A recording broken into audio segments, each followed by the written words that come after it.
آپ کی کوئی ہے کہ ریکارڈ پھر کیسے غائب ہوا؟ وہی میں پوچھ رہا ہوں کہ ریکارڈ کیسے غائب ہو گیا. میں تو یہی کیونکہ دیکھیے میں تو اگست میں واپس آ گیا. میں چونکہ واجد شمس الحسن صاحب کے ساتھ تھوڑا میرے تعلقات میں ایک پیچیدگی سی، وہ سمجھتے تھے کہ میں شاید اسٹیبلشمنٹ کا آدمی ہوں تو مجھے یہاں فارغ کرنا چاہتے تھے، تو انہوں نے مجھے 1 مہینے کی لیو پہ بھیج دیا. پھر میں اگست میں یعنی کہ پاکستان واپس آ گیا. وہ ریکارڈ موجود تھا، اسی ریکارڈ کی بیسس پہ ہی اگلی پیمنٹ ہوئی. اگر کوئی بندہ غلط تھا تو آپ دوسری پیمنٹ تو کم از کم روک دیتے نا یار، تاکہ مزید نقصان نہ ہوتا اسی بندے کو اور اسی کمپنی کو دوبارہ پیمنٹ ویسے آپ کی یہ پیچیدگیاں بہت سارے لوگوں کے ساتھ کیوں؟ مثلا واجد صاحب کے ساتھ تھی، اس وقت آپ نے اپنے سیکرٹری خارجہ اعزاز چودھری کے خلاف بالکل فارن آفس میں روایت نہیں تھی، ان کے خلاف خط لکھا، بہت سخت لکھا، اس کو پبلک کیا.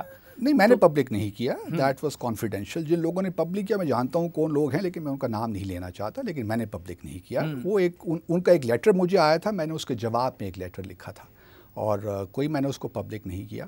باقی جہاں تک اللہ بہتر جانتا ہے، بنیادی طور پہ تو جو دیکھیں نا فیکٹس ہیں نا ان پہ جانا چاہیے، اور جو فیکٹس ہیں they speak for themselves. نہیں، اعزاز چودھری صاحب کے خلاف آپ نے اس خط میں بڑی سخت لینگویج استعمال کی. دیکھیے وہ میں نے کتاب میں ذکر کر لیا اپنی، اور دین تقریباً پچھلے سال یا شاید پچھلے سال ہماری ملاقات بھی ہوئی، ہم نے ہینڈ شیک بھی کیا، اور ہم بھی وی آر موونگ آن. ٹھیک ہے، ہو جاتی ہیں چیزیں. لیکن اس سے لوگ یہ مطلب لیتے ہیں کہ جی بس باسط صاحب کو شاید یہی زیادہ، نواز شریف سے بھی بیسک مسئلہ یہ کہ ان سے بھی کہ جی فارن سیکرٹری ان کی جگہ ان کو بنا دیں. فارن سیکرٹری میں کبھی کلیم نہیں کر سکتا کہ میرا حق ہے. یہ تو دیکھیے ہیڈ آف گورنمنٹ کی ہوتی ہے پریروگیٹو، وہ جسے چاہے فارن سیکرٹری بنائے، جسے چاہے نہ بنائے. میرا تو اس سے کوئی تعلق ہی نہیں ہے، نہ میں نے کبھی سجیسٹ کیا کہ آپ مجھے فارن سیکرٹری بنائیے. یہ تو میرے لیے ایک بالکل انوکھی سی بات تھی کہ مجھے برلن سے 1 دن کے نوٹس سے بلایا گیا، میرا انٹرویو کیا گیا، اور پھر مجھے کہا گیا کہ آپ فارن سیکرٹری ہیں، آپ جلد سے جلد برلن سے واپس آئیے.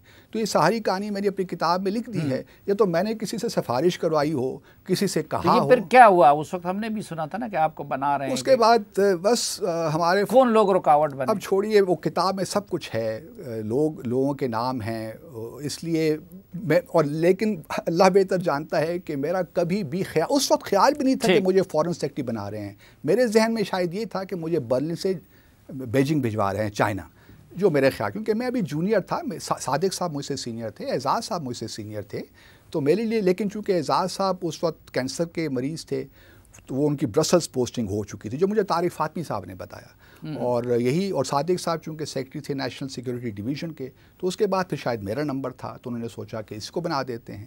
تو میں نے تو کبھی کسی سے نہیں کہا کہ مجھے فارن سیکرٹری بنائیے، نہ پہلے کبھی کہا نہ بعد میں کبھی کہا، کیونکہ یہ تو پرائم منسٹر کا پریروگیٹو ہے، فارن منسٹر کے پریروگیٹو ہے، جس کو بنا دے. میں کون ہوتا ہوں یہ کلیم کروں؟ لیکن ویسے میری اپنی آبزرویشن بھی یہ تھی، اور آپ کیا اس سے اتفاق کریں گے کہ یہ زیادہ خرابیاں طارق فاطمی صاحب کر رہے تھے؟ اب دیکھیے، طارق فاطمی صاحب میرے ایک سینئر کلیگ ہیں، میں سب کی ریسپیکٹ کرتا ہوں، لیکن یہ بھارت یہ بات ضرور ہے کہ بہت سے جب ایڈوائزرز ہو جائیں ایک ہی منسٹری میں نے تو ان کی اپوائنٹمنٹ کے خلاف لکھا بھی تھا، بولا بھی تھا، اور تو پھر جب بہت سے ایک آرگنائزیشن کے 2-2 3-3 ہیڈز ہو جائیں تو پھر وہ آرگنائزیشن کا چلنا مشکل